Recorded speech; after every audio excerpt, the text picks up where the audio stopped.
Alamin. Allahumma salli ala sayyidina Muhammad wa ala alihi wa sahbihi ajma'in. Amma ba'd. Kembali lagi kita di dalam kajian hadis Arba'in An-Nawawi, yang insyaallah hari ini kita akan melanjutkan di dalam pembahasan kitab hadis Arba'in An-Nawawi, yaitu hadis yang kedua yang dinukil oleh Imam Nawawi daripada hadis-hadisnya Nabi Muhammad sallallahu alaihi wa ala alihi wasallam. InsyaAllah kita akan bacakan terlebih dahulu hadisnya. Bismillahirrahmanirrahim. Al-hadits tsani. An Umar aidan radhiyallahu ta'ala anhu aidan qala bainama nahnu julusun 'inda Rasulillah sallallahu alaihi wasallam dzata yawmin idh tala'a 'alaina rajulun shadidu bayadi thiyab shadidu sawadi sya'r la yura 'alaihi atharu safar wa la ya'rifuhu minna ahad hatta jalasa ila Nabi sallallahu alaihi wasallam fa asnada rukbatayhi ila rukbatayhi wa wada'a kaffayhi ala fakhidhihi wa qala ya Muhammad akhbirni 'anil Islam.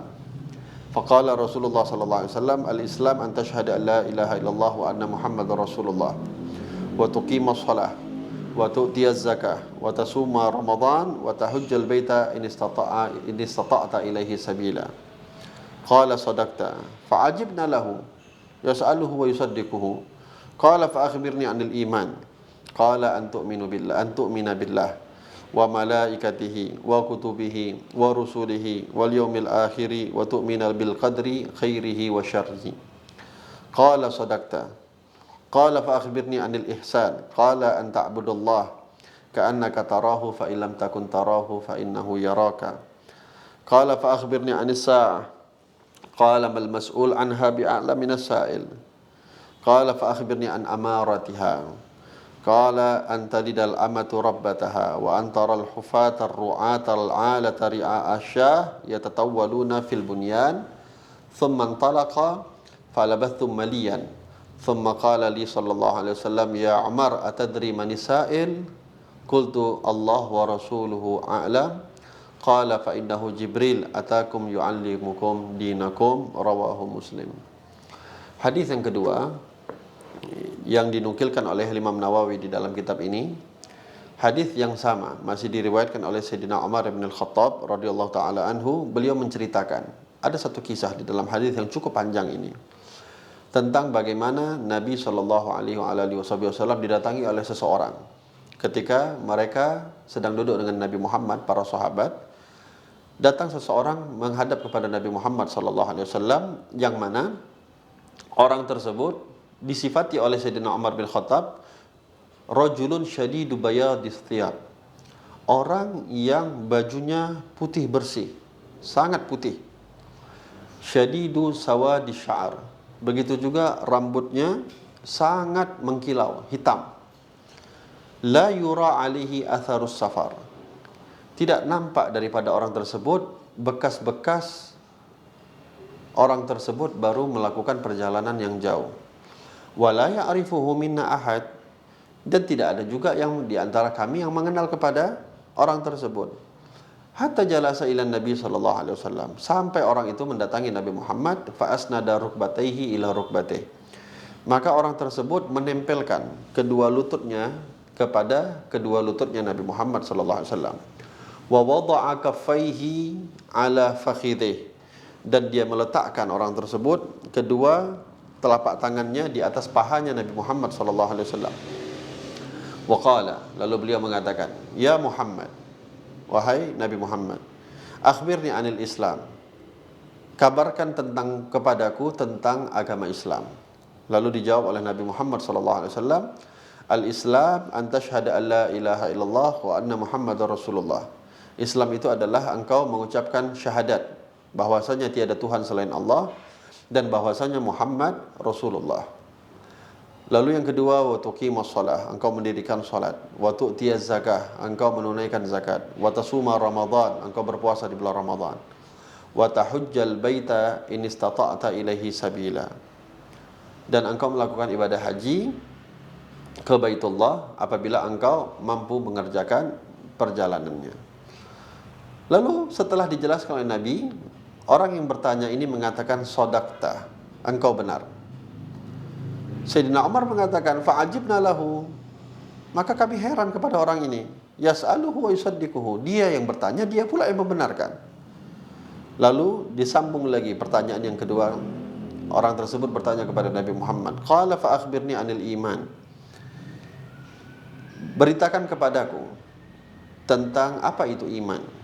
Lalu dijawab oleh Nabi Muhammad sallallahu alaihi wasallam, qala an tu'mina billah. Iman adalah engkau beriman kepada Allah, wa malaikatihi, dan kepada malaikat-malaikatnya, wa kutubihi, kepada kitab-kitabnya, wa rusulihi, kepada rasul-rasulnya, wal yaumil akhir, dan kepada hari akhir. Wa tu'mina bil qadari khairihi wa syarrihi, dan kamu beriman dengan setiap qadar, takdir, baik itu yang baik ataupun yang buruk, datang daripada Allah Subhanahu wa taala. Orang ini mengatakan lagi, sadaqta, engkau benar wahai Nabi Muhammad. Qala fa akhbirni anil ihsan. Pertanyaan ketiga dilemparkan kepada Nabi, kabarkan kepada saya tentang apa itu ihsan. Dijawab oleh Nabi Muhammad, an ta'budallah ka'annaka tarahu fa illam takun tarahu fa innahu yaraka. Ihsan itu adalah kamu beribadah kepada Allah seakan-akan kamu melihat Allah, dan kalau sekiranya kamu tak mampu melihat Allah, maka yakinlah Allah melihat kamu. Qala fa akhbirni anis sa'ah. Lalu Nabi ditanya lagi, beritakan kepadaku tentang hal yang berkaitan dengan sa'ah, kiamat. Nabi menjawab, mal mas'ul anha bi'a'lam minas sa'il. Tidaklah yang ditanya itu lebih mengetahui dibandingkan orang yang bertanya. Lalu orang ini bertanya lagi kepada Nabi, fa akhbirni na'maratiha. Beritakan kepadaku tentang tanda-tandanya kiamat tersebut. Lalu dijawab oleh Nabi SAW, antalidal amatu rabbataha. Di antara tanda-tanda kiamat, kata Nabi Muhammad, antalidal amatu rabbataha. Seorang ibu yang merupakan statusnya budak melahirkan tuannya. Wa antaral hufatar lu'atal alata ri'a asyah yatatawwaluna fil bunyan. Dan kamu akan melihat, kata Nabi Muhammad, di antara tanda kiamat itu adalah kamu akan melihat orang-orang yang dulunya telanjang kaki, juga telanjang dada, tak memakai baju, menunjukkan kemiskinan. Ri'a asyah, pengembala-pengembala kambing. Tetapi mereka suatu saat akan saling berlomba di dalam mendirikan bangunan-bangunan tinggi.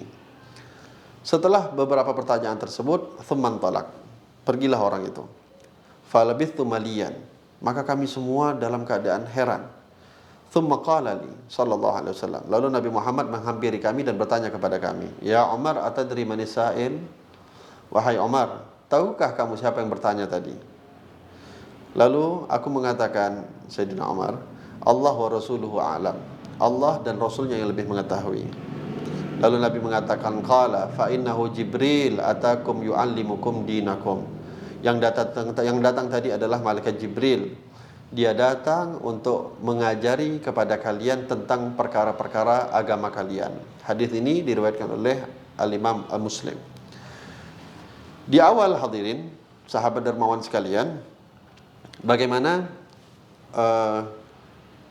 Sayyidina Umar mensifati seseorang yang tidak dikenal di kalangan mereka para sahabat, dan diyakini orang tersebut bukan orang yang berasal dari kota Madinah.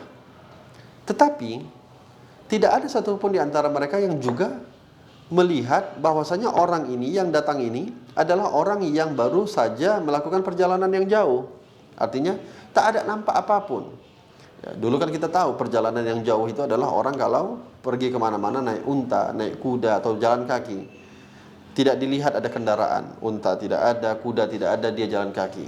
Tapi seakan-akan ini orang tak ada bekas apapun daripada perjalanan jauh. Sementara kami nggak ada yang mengenal. Artinya orang Madinah tidak mungkin, tapi orang luar kota Madinah tak nampak tanda-tandanya. Itu yang diherankan oleh Sayyidina Umar bin Khattab. Sampailah orang ini mendatangi Nabi Muhammad, lalu duduk, ya sebagaimana disifati oleh Sayyidina Umar, ya mendekatkan kedua lututnya ke kedua lututnya Nabi, lalu meletakkan kedua telapak tangannya di atas paha Nabi. Nah, di sini beberapa pertanyaan ditanyakan oleh orang tersebut, yang mana Apa yang ditanyakan oleh orang tersebut kepada Nabi Muhammad SAW adalah merupakan rukun agama yang harus kita imani. Kita punya rukun agama 3. Yang pertama adalah Islam, yang kedua adalah iman, dan yang ketiga adalah ihsan. Pertanyaan-pertanyaan yang diberikan, yang pertama adalah apa itu rukun Islam? Dijawab oleh Nabi Muhammad, 5 rukun Islam yang sama kita ketahui. Tetapi yang membuat heran kepada Sayyidina Umar bin Khattab adalah ini orang bertanya dan dia membenarkan setelah apa yang dijawab oleh Nabi Muhammad SAW. Semakin terheran Sayyidina Umar. Lalu ditanyalah tentang iman dan Nabi menjawab rukun iman yang biasa kita imani. Lalu dikatakan lagi shadaqta, engkau benar.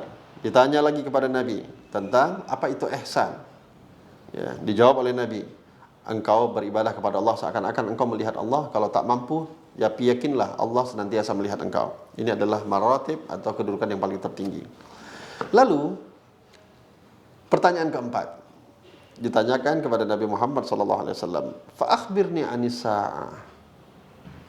Kabarkan aku tentang kiamat. Maka Nabi Muhammad SAW dengan sifat tawadhu'nya, beliau menjawab, mal mas'ul anha a'lam minas sa'il. Tidaklah yang ditanya itu lebih mengetahui dibandingkan yang bertanya. Tapi tidak terhenti sampai di situ. Orang ini bertanya lagi kepada Nabi, kalau begitu kabarkan aku tentang tanda-tandanya. Apa tanda-tanda kiamat? Hanya 2 yang disebutkan oleh Nabi Muhammad SAW pada hadis ini. Sementara kita ketahui bahwasanya tanda-tanda kiamat itu sangat banyak. Ya, tanda-tanda kiamat sangat banyak. Bahkan ada tanda kiamat kecil dan juga tanda kiamat besar. Namun hanya 2 yang disebutkan oleh Nabi Muhammad SAW. Ini menunjukkan, kata para ulama, bahwasanya 2 yang disebut oleh Nabi ini adalah yang sudah sangat terdekat akan kita alami. Apa yang pertama? Antalidal amatu rabbataha. Seorang budak perempuan melahirkan tuannya. Yang kedua, wa antaral hufatal uratal alah ri'a asya yatatawwaluna fil bunyan. Engkau akan melihat, kata Nabi, orang-orang yang dulu telanjang kaki, telanjang dada, menunjukkan kemiskinan. Pekerjaannya, profesinya juga hanya pengembala kambing. Tapi mereka akan saling berlomba-lomba di dalam meninggikan bangunan. Nabi menjelaskan kepada kita 2 perkara. Dan kita meyakini 2 ini sudah terjadi di masa kita. Apa kata Nabi? Antalidal amatu rabbataha. Seorang budak perempuan melahirkan tuannya. Kalau kita, sebagian ulama menafsirkan, yang pertama, seorang wanita yang statusnya budak menikah dengan seorang lelaki yang statusnya merdeka. Ketika melahirkan wanita tersebut, maka status anak menjadi seorang yang merdeka seperti bapaknya. Maka akan banyak nanti terjadi seorang budak perempuan, anaknya merdeka tetapi ibunya tetap menjadi seorang budak. Sebagian ulama lagi mengatakan lebih umum bahwasanya bukan status perbudakan sebagaimana di zaman dahulu, akan tetapi bagaimana sikap seorang anak terhadap ibunya, terhadap orang tuanya. Yang kita melihat sekarang zamannya adalah ketika anak seakan-akan menjadikan orang tuanya sebagai budak. Anak menjadikan orang tuanya sebagai pembantu, menjadikan orang tuanya sebagai budaknya. Ya. Kita melihat bagaimana orang-orang terdahulu, orang-orang tua dulu mengajarkan kepada anak kita, kepada anak-anaknya, rasa takut, rasa hormat kepada orang tua. Namun Masya Allah, kita melihat di zaman sekarang, orang tua justru malah terbalik, takut kepada anaknya. Sehingga hadirin, ini kalau kita melihat kasus ini sudah sangat terjadi di masa kita sekarang. Itu yang pertama. Lalu yang kedua, kita melihat Nabi mengatakan orang-orang miskin, pengembala kambing, tetapi mereka saling berebutan. Mereka saling berlomba-lomba untuk meninggikan bangunan. Bukankah ini sudah terjadi? Terlebih, kalaulah dulu mungkin kita menganggap beberapa tahun yang lalu, itu satu negeri di Jazirah Arab yang sekarang sangat terkenal dengan kekayaannya. Kita melihat keturunan rajanya adalah mereka orang-orang yang dulunya pengembala kambing. Tapi kita melihat bagaimana sekarang berlomba-lomba antara satu dengan yang lainnya saling meninggikan. Saya membuat bangunan paling tinggi, tak mau kalah. Yang satunya juga mengatakan saya akan membuat bangunan tertinggi. Wah, kita melihat di Indonesia bagaimana fenomena zaman sekarang, munculnya crazy rich. Crazy rich. Orang-orang yang mereka juga mengaku dulunya mereka orang susah. Dulunya mereka adalah orang yang pas-pasan hidupnya. Tetapi ya, berlomba-lomba untuk memamerkan kekayaan mereka, memamerkan apa yang mereka miliki. Bukankah ini disebut oleh Nabi Muhammad SAW 1400 tahun yang lalu?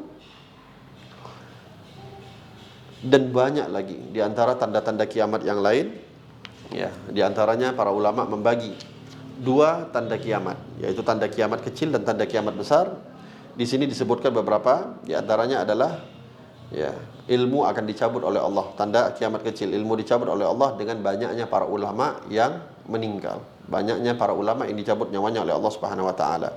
Dan juga di antara kiamat kecil, ya, sangat seringnya terjadi gempa bumi, fitnah-fitnah menyebar dan juga perzinahan. Begitu juga menyebarnya orang-orang yang meminum alkohol, hal-hal yang memabukkan. Praktek riba menjadi biasa. Uququl walidain, perbuatan durhaka kepada orang tua juga seperti tidak ada yang asing, sudah biasa. Ya. Dan juga membangga-banggakan maksiat, menampak-nampakkan maksiat, itu merupakan salah satu tanda kiamat-kiamat, tanda-tanda kiamat kecil sudah bermunculan. Dan dikatakan juga wa idha'atus shalah wal amanah, dan mulai gampangnya orang meninggalkan sholat dan tidak lagi bersikap amanah. Dan beberapa tanda-tanda yang lain. Adapun tanda-tanda kiamat yang besar, diantaranya adalah munculnya Imam Mahdi, keluarnya Dajjal, turunnya Nabi Isa alaihi salam, keluarnya Ya'juj Ma'juj, ya, dan terbitnya matahari daripada barat dan terbenam kepada timur. Dan banyak lagi di antara tanda-tanda kiamat besar. Diingatkan kita oleh Nabi Muhammad SAW bahwasanya ketika ditanya oleh orang tersebut, yaitu malaikat Jibril, yang setelah itu diberitahu oleh Nabi Muhammad kepada Sayyidina Umar, bahwasanya ketika ditanya kapan kiamat, Nabi tak menjawab. Tapi ditanya oleh malaikat Jibril kepada Nabi Muhammad, apa tanda-tanda kiamat, dijawab secara jelas oleh Nabi Muhammad SAW. Ini menunjukkan kiamat kapan itu tidak penting, tetapi persiapan kita untuk menuju kiamat itu yang harus kita perhatikan. Terlebih bocoran-bocoran daripada Nabi Muhammad SAW itu sudah diberitahu oleh Rasulullah kepada kita. Beberapa tanda-tandanya sudah jelas di depan mata kita. Maka perlu untuk kita mempersiapkan diri kita sebelum sampai kiamat itu terjadi kepada kita. Paling tidak, walaupun kita tidak mendapatkan kiamat yang besar, ya, matinya kita pun adalah merupakan kiamat bagi setiap kita. Maka persiapkan diri kita untuk kita menambah kuat iman kita, menambah ibadah kita kepada Allah Subhanahu wa taala, dan mudah-mudahan insyaallah kita mati dalam keadaan husnul khatimah, dijauhkan daripada segala fitnah. Amin ya rabbal alamin. Assalamualaikum warahmatullahi wabarakatuh.